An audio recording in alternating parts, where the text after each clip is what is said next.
How you doing, everybody? Jay Sims here.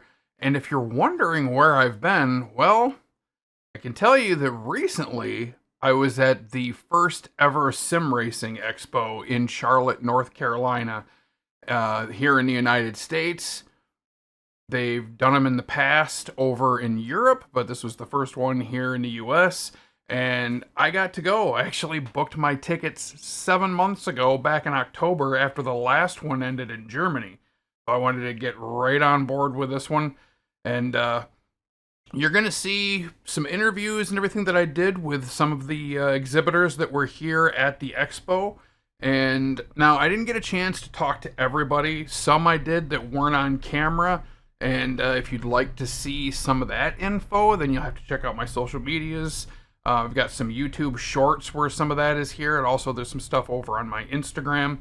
And I'm going to put some timestamps down in this video so you'll be able to look ahead and see if there's any particular interview that you want to see, maybe find out some information for. But I encourage you to watch the whole thing through, just because there might be a few secrets in there that you wouldn't know about otherwise unless you watch each one through. So I will leave you to it, and I'll check back with you after we're done.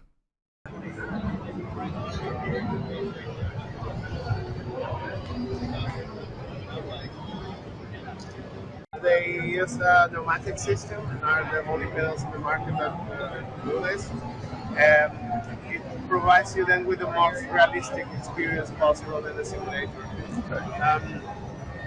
Rather than the car, because there you have also the hydraulic system, but the reaction with the air is much faster and it's closer to the reality.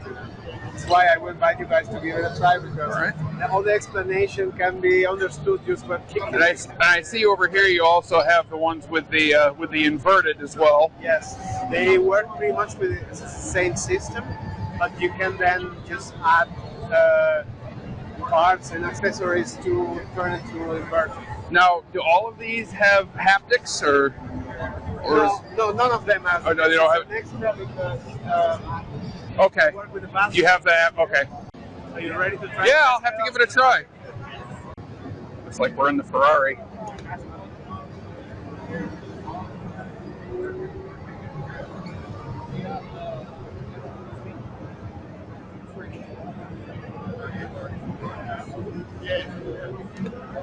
Really?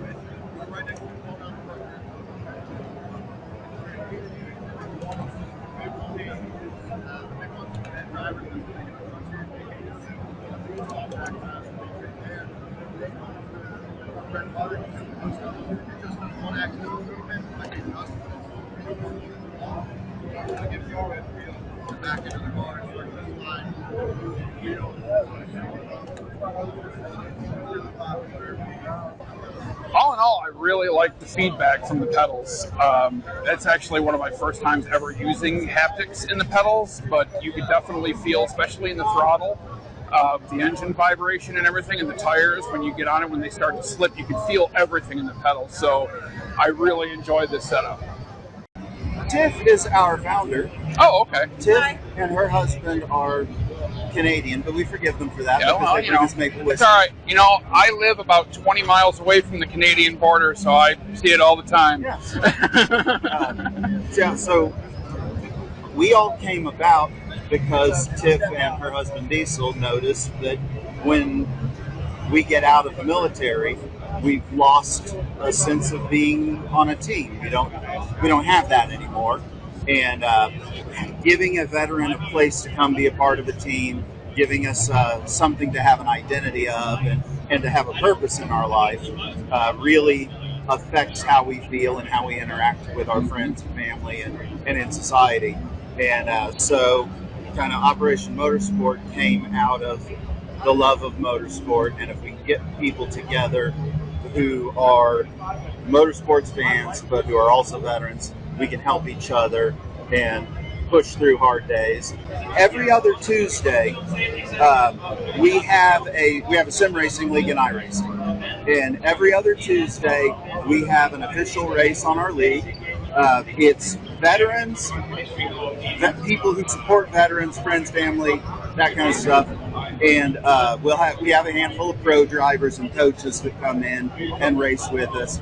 And the goal is to have a good time, to have a place where we can come together and chit chat and have fun, and to help supporting our veterans. So you'll notice over here behind us, we've got the number 22 Random Vandals USA Operation Motorsport car. So every year for Veterans Day weekend, we have the Veterans Race of Remembrance at VIR. Okay. And we enter 4 cars into the race, 2 BMW GT4s and 2 MX5s. One is the US car and one is the Canada car in both classes. Okay. And we have a 12-hour multi-class endurance race for supporting veterans and raising money and awareness of veterans issues. If you notice on the hood of the car here, we have a list of names. I helped my grandmother for years. My great uncle, my grandmother's older brother, was missing in action after the Chosin Reservoir in Korea. He's a Chosin guy. Yes, he was one of the Marines that never came home from that, but he was never pronounced KIA. It was always MIA. Yeah. And my grandmother spent the remaining 50 years holding on to the hope that he was still out there somewhere. Absolutely. And giving DNA samples, because whenever they were finding remains over in Korea, they were trying to identify him. She never was able to find him, but I like that you can do that. Yeah, and we love this. We fought together, we lived together, and now we're going to go racing together. And if you can't be here in person, you can at least be here in name. That's beautiful. Hey guys, editing Jason here. Just a brief pause to let you know I want to apologize to the group over at Operation Motorsport. This part of the video where we talked about the donation for getting your veteran's name on the car, we had some audio difficulties, so we lost that, but you can head over to the website if you are interested in putting the name of a veteran you know and love on their race car so you can go racing together as a team. You can get your information there. It's only a small donation, so I encourage you to look into that if you're interested. This business card here, and on the back of it is our website and a QR code that anyone who's interested can go to operationmotorsport.org, and there's a sign-up sheet on there. It'll ask you either to go to click either on US or Canada, and then it'll take you to a sign-up sheet that asks the appropriate questions. All right. And within about a week or two of signing up, someone will reach out and give you a call and get you set up in the leagues and get you on board. Perfect. Thank you. And thank you for your time, sir. And thank you so much. It's been really nice chatting with you. Yeah. If only my kids were still preschool age. Here we have S's for sim racing.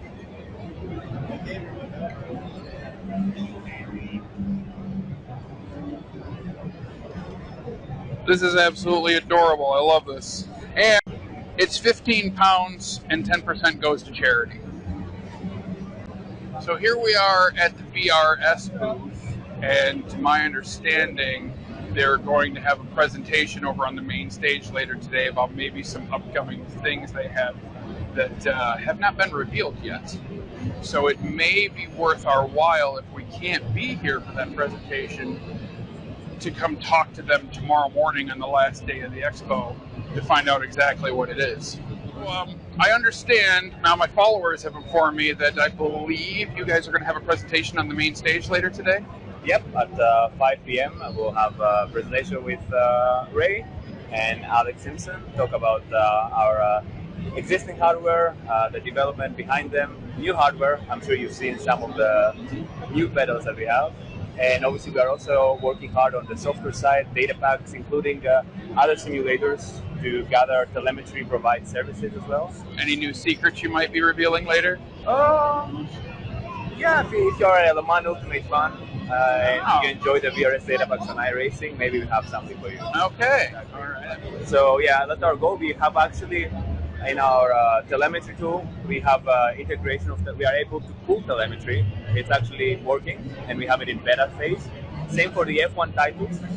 And it's just we are planning to provide a service. The plan behind it, how often we are gonna be renewing the data and refresh it, but we also want to do it the VRS way, grab telemetry, set good references, good setup, but also for myself as a coach, as that's my main thing with VRS is to provide very good video tutorials, advanced track guides where somebody that doesn't know the car and track combo can get familiar and acclimatized before they even step on the track. Excellent. So yeah, lots of good things. So these are the Direct Force Pro pedals. And he had over here, these are the one that has the haptics on it. Which this is an absolutely gorgeous set. You'll also be able to install like stage streaks, so you can have like a very soft one at the start. Hello, back again. So yesterday, the main focus, what I was working on, as I've done with a few other vendors around here, is talking about the brakes.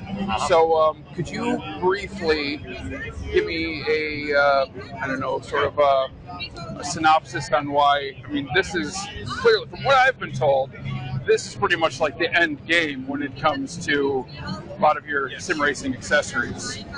Yeah, well, I tend to agree with that. It might be actually better if I show you around. We have a software demo running there on the background. Okay. So that might make a bit more sense. Excuse me. You can try out the pedal feel. It's currently set up at 10 kilos, just so you can press it with your hand. So if you feel the pedal, there's not too much resistance. No, it's pretty good there. And it's all adjustable within the software. Yeah, correct. There is no springs inside this thing. All the resistance is generated by this servo motor right here, and everything is adjustable by the software. So, for example, if you wanna, let's say, have more travel in your pedal, now it moves way further. Oh yeah. You can maybe add some resistance, like so. If you press it now, it should be tougher to press. Oh, that's definitely stiffer. Yeah. And you can even go crazy and change the shape of the actual resistance, so you get. Oh, so the deeper you go in, yeah. So if when you're going into, say, a high-speed corner and you just want to tap the brakes a little, Yeah. or you're going into a hairpin and you're going to, brake hard and then trail brake coming out, I like that. Yeah. Precisely. And I especially like how you can actually change the travel distance of it, because a lot of them that I've tried, you can't do that. And for me, I want the pedal to be able to move, so if I'm braking hard, I actually have a distance to go, so I can feel like, okay, this much is a light amount, and then this much is hard. And if the pedal only moves an inch total, it's really hard to gauge that. I'm with you. And the best thing, in my opinion, is that everything can be changed with a few clicks of a button. You don't need to, if you wanna, for example, have a stiffer brake for a certain type of car, the software can automatically change the brake profile that you have set up, and you can go with no effort the super stiff pedal or one with super long travel. Okay. And obviously that's not it, because since the resistance is generated by motor, we can also add effects. Like, for example, here we have an ABS effect. So now if you press it's going to push back on me if I... Yeah, hold on, right. Oh, there it is. Yeah, and you can fine tune everything. You can add some damping to get more of a hydraulic feel to it. Everything is super adjustable. And everything is done by the software. If you don't want to tinker around with the settings yourself, we also have this profile sharing platform called the Paddock.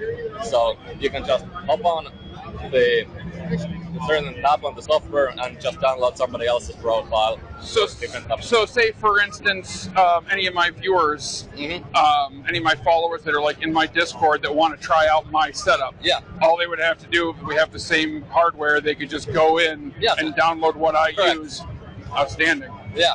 And I especially love the fact that there are no real hardware changes. It's all internally in the software, because with my rig, I mean, I'm I'm tall. Yeah. And it can be a cramped space down by the pedals. So anytime I want to make an adjustment to my pedals, I have to take the entire thing out, take it over to the other room, set it down, unscrew this, that, change this around, and then put it all back in. By this point, I'm angry and exhausted. Yeah. Yeah, there's none of that with these pedals. So, well, thank you. Thank you. Nice meeting you. Appreciate the explanation. You can have your mic back. Okay, well, how was that? I hope you watched through all the way, which if you're here at the end, there's a chance that you did. Like I said earlier, there were a few things that I wasn't able to capture on video. Actually, when I went to the Fanatec booth at one point, I was able to actually meet and chat with Corsair designer Mark Puck, who is the guy who actually designed the GT Club Sport rig that I am sitting in right now. That was a pretty cool conversation. Fortunately, my camera operator wasn't available, so I didn't catch any of it.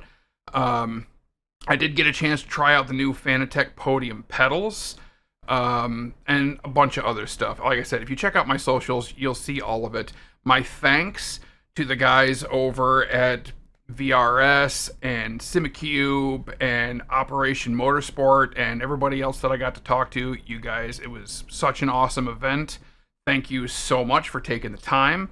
And to Simucube, you may have actually convinced me to upgrade my pedals. Now, it's going to take me a little bit to save up for that because they are an investment, but they may be the last set of pedals that I ever buy, so it could be worth it in the long run. So, thanks for watching. If you enjoyed this, please, you know what to do. And we will see you next time.